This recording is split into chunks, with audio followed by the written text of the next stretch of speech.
keq kuptime ka, policia ka bërë punën e saj, ka qenë një proces i qetë, demokratik dhe asnjë, siç e thash dhe disa ditë më parë, shqiptarët e Maqedonisë kanë një traditë votimi mas 2008-s të qetë, pa grindje pa ashtu në krahasim me Kosovën apo me Shqipërinë.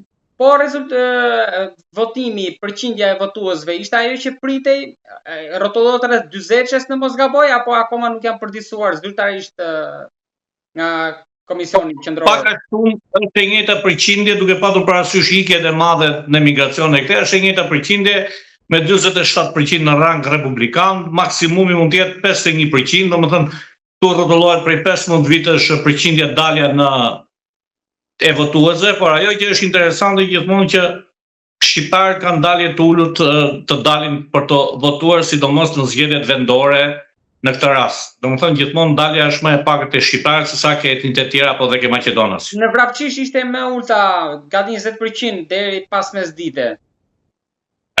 Mendimi im dhe një herë e them është që duke patur parasysh që është një lojë shtetërore me qëllim se këtu ka një ligj, nëse nuk ka dalje mbi 33%, atëherë e çon kryeministri apo kuvendi i republikan voton për një kryetar bashkie të drejtuar për 4 vite. Kjo duket qartë që është një lojë, sepse kandidati që ishte i Akit, domethënë ka 2-3 mandate ka fituar dhe është fitues absolut me çdo njeri që det përballë. Dhe për ta dobësuar tani atë politikisht dhe mendoj që do dobësohet e bojkotuan zgjedhjen. Jo se dalja ka qenë e dobët, është bojkotuar me strategji nga kundërshtarët, domethënë nga Vleni, sepse ajo komunë aty përbëhet me një shumicë dërmuese shqiptare, por ka dhe turq aty. Pra është e bojkotuar nga ana e palës tjetër që kishte edhe kandidat. Strategji kjo e menduar fare mirë që unë kam ditë që para një jave që kjo gjë do ndodhi në Vrapqish.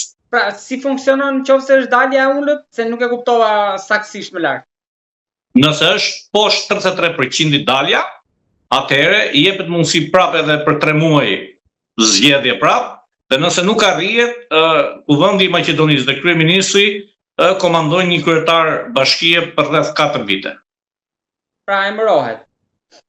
Emërohet, pra kemi jo kryetar bashkie me votën e qytetarëve, po të emëruar nga qeveria. Kjo duket qartë. Po në bashkitë, në komunat e tjera ku pritet edhe ajo që pritet pra rezultati është me interesin më të madh në Çajirën, Tetov, në Kërçov.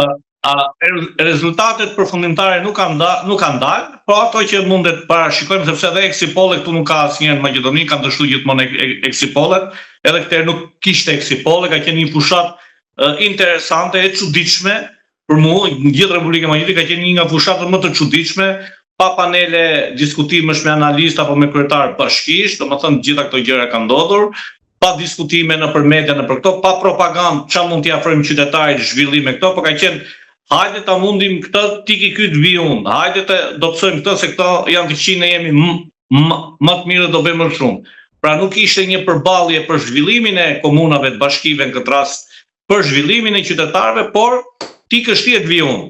Ajo që duhet të them më shumë është që Çajiri në katëre fiton zoti Izet Mexhi, ashtu që ka fituar prej 3 mandatesh dhe mandati 4 që e udhëheqi po shoku i tij, e ka fituar edhe në Tetov, besoj që ka fituar Vleni, domethënë Billall Kasami, po do ketë raund të dytë, shumë kohë të ardhshëm, domethënë e ka pas BDI-ja apo Aki, tani këtë rast që themi 4 mandate 5 kalon në dorën e Vlenit. Dhe Dibra që është interesante prej shumë vitesh që ka fituar BDI-ja dhe kandidati i BDI-s apo Jakit ka dalë i treti, e çuditshme kjo për Dibrën, sepse kandidati i pavarur ka dalë i dyti, që për herë të parë kandidatët e pavarur marrin, këtej nuk njihet votuesi për kandidatën e pavarur, ka dalë i dyti me 2000 vota dhe ka fituar që do kemi raund të dytë midis një të pavarurit edhe Vlenit. Ajo që është Gostivari duket që do ta fitoj Aki, domethënë sidoj që të ishte Aki e fitonte Gostivarin, po me zor kapën censusin, atë ka pas puç për ta kaluar censusin me puçe të tilla.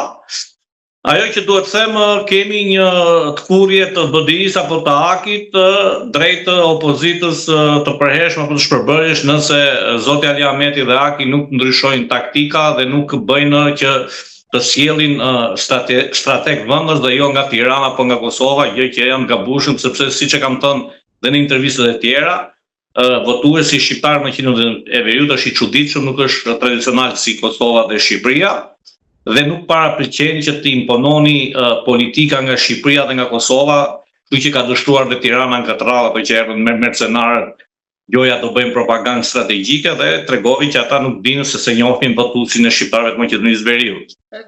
Pra për ta qartësuar, fitojnë që në raundin e parë këto 3 komuna që ju përmendët, kryesorët Tetova, Çairi, por edhe Dibra, apo cila prej tyre shkon më pas në balotazh?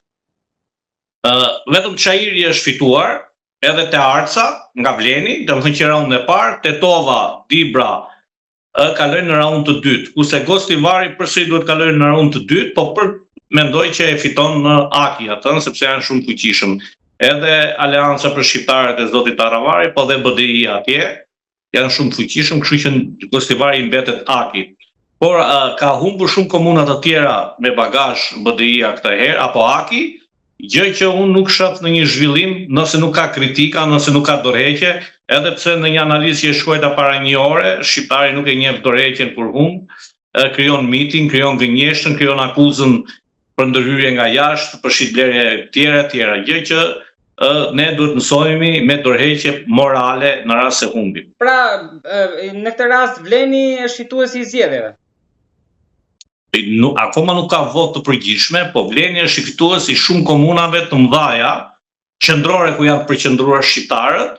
Të shohim si do dali Kërçova, gjë që luhet lojë e madhe, po përsëri besoj që Kërçova do kaloj raund të dytë dhe do t'i mbetet shqiptarëve. Besoj atë. Kështu që pra komunat e mëdha, siç thash, kanë raund të dytë, Tetova, Kërçova, Gostivari, Dibra këto. Përveç Çairit që kanë qenë 2 kandidatë dhe këtë herë ka humbur zoti Bujar Osmani dhe ka fituar zëvendës kryeministri zoti Izet Mexhiti. Unë e kam thënë dhe më parë ke ju para 3-4 ditësh që zoti Izet Mexhiti aty ka një bazë fuqishme, ka qenë 3 herë 12 vite kryetar komune, ka qenë zëvendës kryeministri, ka qenë grupi parlamentar BDI-s, në kryetari i BDI-s që ka bazën e tij të shëndosh. Kushdo që do konkurrojë në Çair, pasha i Çairit zoti Izet Mexhiti. Edhe ai vetë tha ishte i sigurt, pasi sot tha që sapo të marrë vesh rezultatin, rivalët do ikin me vrap, ishte i bindur te kjo fitore. Po duhet dimi diçka që zoti Izet Mexhiti ka pasuar në BDI, qoftë zotin Artan Grupi, qoftë zotin Bujar Osmani, qoftë dhe shumë të tjerë. Pra them, zoti Izet Mexhiti në Çair ka qenë babai i Çairit që nga viti 2005.